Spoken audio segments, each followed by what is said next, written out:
lagi ucapkan terima kasih kepada teman-teman badan anggaran utamanya, komisi-komisi yang telah membahas mulai pagi sampai malam, bisa membantu memulihkan perekonomian di seluruh wilayah Kabupaten Nganjuk. Kita tanda tangani bersama antara eksekutif dan legislatif, bupati dan pimpinan DPRD. Porsi pembangunan di infrastruktur memang masih menempati porsi yang terbesar. Saya cuma mengkritisi juga. Infrastruktur ini masih di angka 40%. Setiap pelaksanaannya ini mesti selalu molor.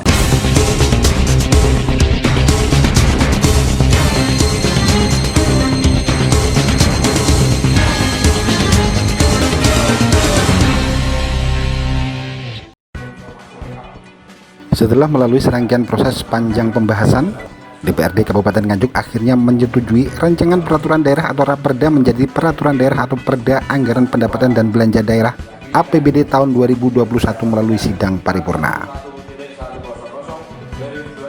Dipimpin oleh Wakil Ketua DPRD Kabupaten Nganjuk Gianto SH, sidang paripurna ini dihadiri oleh jajaran Forkopimda pemerintah Kabupaten Nganjuk. Dengan telah disetujuinya Perda APBD tahun anggaran 2021 tersebut, maka anggaran APBD tahun 2021 sebesar 2,3 triliun dapat dijalankan sebagaimana program yang telah ditetapkan. Persetujuan itu menemukan titik temu setelah Badan Anggaran DPRD Kabupaten Nganjuk bersama tim anggaran Pemkab Nganjuk bekerja ekstra hingga harus lembur untuk menyelesaikan pembahasan RAPBD tahun 2021 tersebut. Ketua DPRD Kabupaten Nganjuk Tatit Herut Cahyono mengatakan, dalam pembahasan RAPBD tahun 2021 itu terjadi banyak dinamika. Hal ini disebabkan karena harus dilakukan penyesuaian anggaran program kegiatan dan pembangunan di Kabupaten Nganjuk di tengah terjadinya penurunan alokasi anggaran dari pemerintah pusat. Selain itu, politisi PDI Perjuangan ini menjelaskan, penerimaan anggaran Kabupaten Nganjuk dari pemerintah pusat mengalami penurunan sekitar 250 miliar. Bila pada tahun anggaran 2020 Kabupaten Nganjuk menerima alokasi anggaran dari pemerintah pusat mencapai 2,5 triliun, maka untuk tahun anggaran APBD tahun 2021 menjadi sekitar 2,3 triliun. Dengan telah disetujuinya APBD untuk tahun anggaran 2021 tersebut, Ketua DPRD berharap agar pelaksanaan program terutama proyek fisik dengan skala besar segera dilaksanakan dan tidak lagi molor seperti tahun 2020 di mana proyek-proyek besar baru dapat dikerjakan di bulan Juni. Molornya pengerjaan menurut Tatit Herut Cahyono dikhawatirkan mempengaruhi hasil pekerjaan pihak yang mengerjakan kegiatan. Untuk itu DPRD berharap pihak eksekutif segera melakukan proses lelang sehingga proses pembangunan dapat terlaksana sesuai dengan waktu yang telah ditetapkan.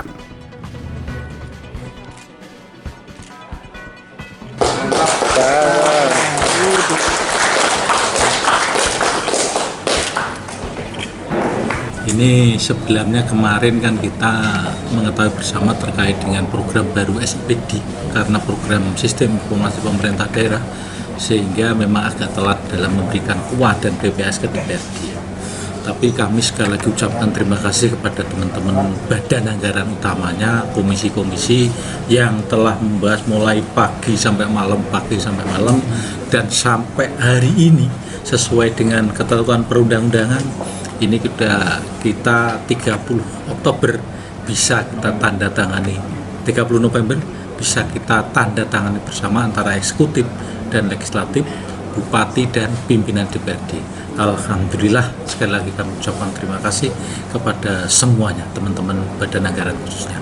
Apa sempat ada tarik ulur Pak waktu pembahasan kemarin itu? Biasa, itu kan mekanisme pembahasan pasti terjadi dari tahun ke tahun, pasti itu sesuatu yang biasa karena kadang-kadang prioritas menurut teman-teman eksekutif tapi tidak prioritas menurut teman-teman badan anggaran, itu sesuatu yang biasa. Contoh kemarin karena memang banyaknya kekurangan, ada kegiatan-kegiatan seperti Pasar Kertosono. Pasar Kertosono itu kan selesai itu 3 lantai sekitar 32 miliar sekian.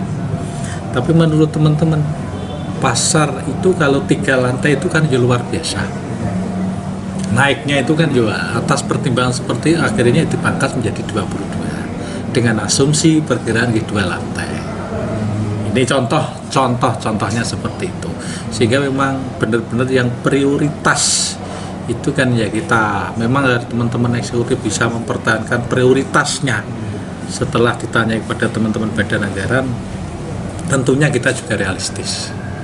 Misalnya untuk kegiatan dampak COVID, bantuan pupuk untuk petani, bantuan pedagang-pedagang yang terdampak, ini kan juga prioritas yang realistis sehingga teman-teman badan anggaran juga menyetujuinya. Terkait dengan 4 poin yang difokuskan tadi terkait dengan lebih besar dari pembangunan dan juga untuk mungkin untuk menyikapi pandemi COVID ini seperti apa ke depan itu? Ya memang pertama kita APBD itu kan harus selaras dengan misi visi bupati.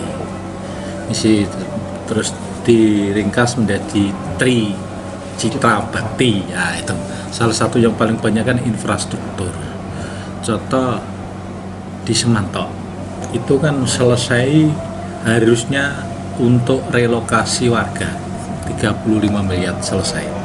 Tapi setelah dihitung-hitung ternyata ada hal-hal yang mungkin masih bisa kita anggarkan lagi untuk Pasum atau yang lainnya yang mungkin itu kan dalam proses. Itu ternyata kemarin bisa kita pangkas menjadi 32. Berarti kan bisa men-saving 3 miliar. Yang dia kan digunakan lagi mana-mana yang prioritas. Terakhir hasil rekomendasi kemarin kita dari masing-masing OPD, semua OPD setelah kita total itu kekurangan ada 48 miliar.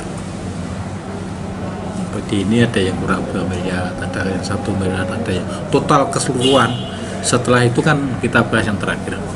Itu ada 48 miliar setelah kita koordinasi dengan TAPD, sisa Silpa sama PAD yang dimaksimalkan itu ternyata masih ada, kita bisa 22 miliar padahal harus mencukupi 48. Akhirnya kita putuskan itu dibagi kepada OPD-OPD yang kurang secara proporsional.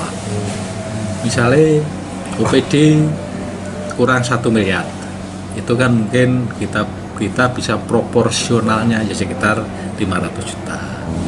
Nah 500 juta itu diserahkan kepada OPD mana yang prioritas menurut dia. Akhirnya itu karena memang ada kekurangan. Ini kan baru DAK sama DID kan belum turun. Okay. Pak, infrastruktur untuk tahun 2021 ini apa juga masih masuk untuk atau untuk pemberdayaannya? Ini baru DAU yang kita bahas ini DAU. Jadi dana transfer yang di AKDID belum turun. Dalam perjalanannya nanti kalau turun ya nanti kan mesti kita tetap melibatkan DPRD untuk membahas di AKDID. Pak, tadi target berarti soal infrastruktur kan sekitar 50%. Ini realistis nggak? Ya realistis. Saya cuma mengkritisi juga. Mengkritisi ini yang sering mulai tahun kemarin. Kemarin kita pengesahan ya tepat waktu seperti ini tahun kemarin untuk APBD 2020 tahun kemarin ya tepat seperti ini penandatangan sebelum November malah kita kan pas bulan 30 November teman-teman mulai badan anggaran mulai teman-teman komisi mengkritisi setiap pelaksanaannya ini mesti selalu molor sehingga harapan kita seperti misalkan Surabaya Januari itu sudah ada mulai dilaksanakan karena memang pelaksanaannya dia sudah benar-benar matang. Nah kita kemarin itu bulan Juni, Juli baru mulai proses lelang sehingga pekerjaan terburu-buru akhirnya kan kurang maksimal.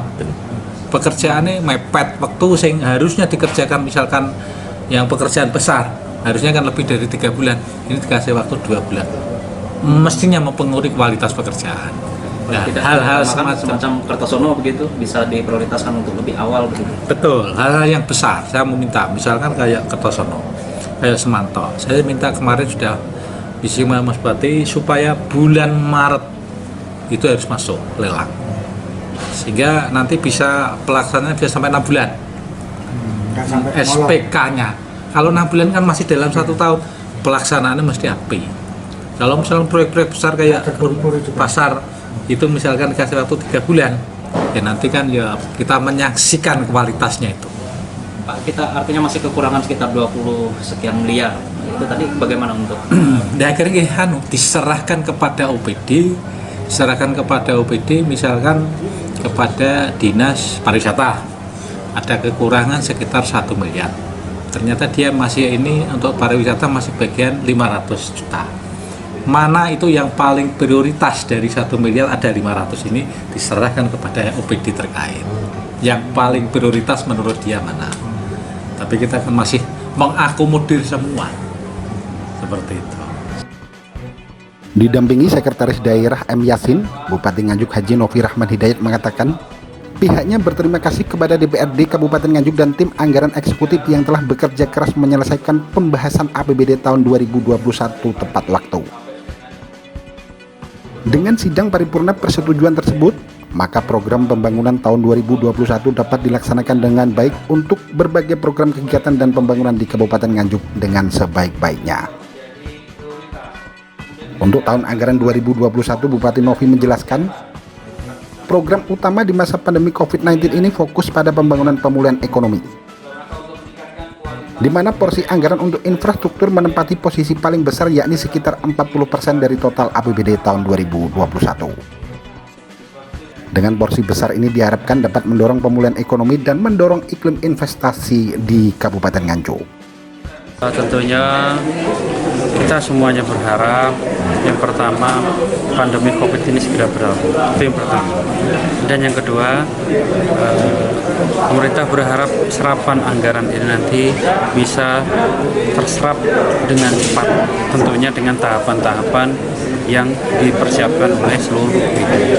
Sehingga dengan serapan anggaran secepatnya ini bisa membantu memulihkan perekonomian di seluruh wilayah Kabupaten Nganjuk. Itu harapan pemerintah Kabupaten Nganjuk berkaitan dengan serapan anggaran tahun 2021. Titik fokusnya tadi sebagaimana tadi saya sampaikan di sambutan saya bahwa pemerintah pusat menyerahkan kepada masing-masing wilayah untuk fokus pembangunan di wilayahnya. Di Kabupaten Nganjuk kami memiliki beberapa arahan fokus pembangunan dalam rangka tentunya untuk memulihkan kondisi ekonomi, tetap mendorong pada perekonomian masyarakat. Yang pertama adalah dengan pembangunan infrastruktur.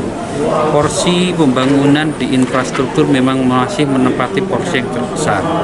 Karena diharapkan dengan pembangunan infrastruktur ini yang semakin baik, ini akan mendorong perekonomian, akan mendorong iklim investasi yang tentunya ini adalah untuk pertumbuhan ekonomi di wilayah Kabupaten Nganjuk. Kalau bisa dipresentasikan bagaimana, Pak? Ya. Misalkan infrastruktur 50%. Kurang lebih infrastruktur ini masih di angka 40%. Jadi 40% itu menduduki di infrastruktur.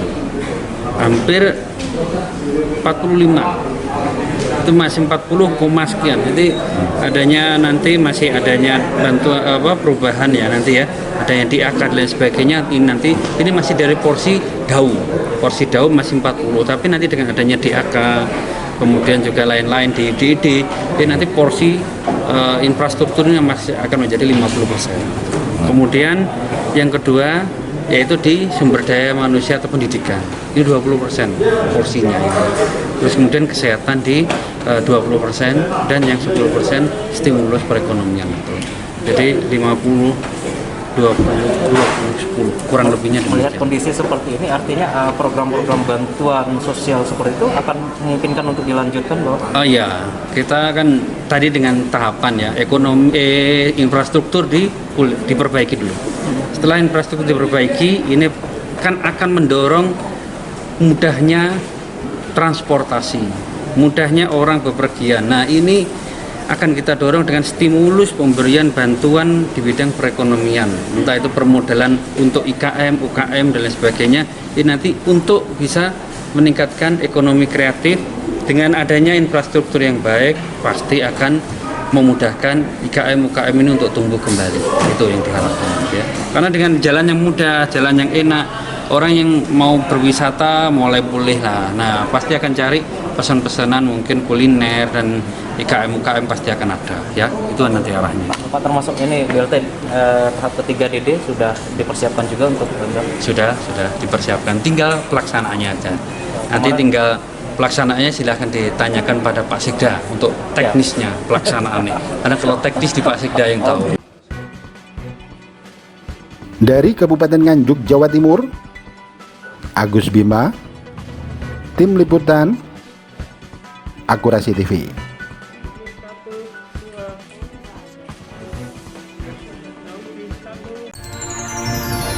Akurasi TV.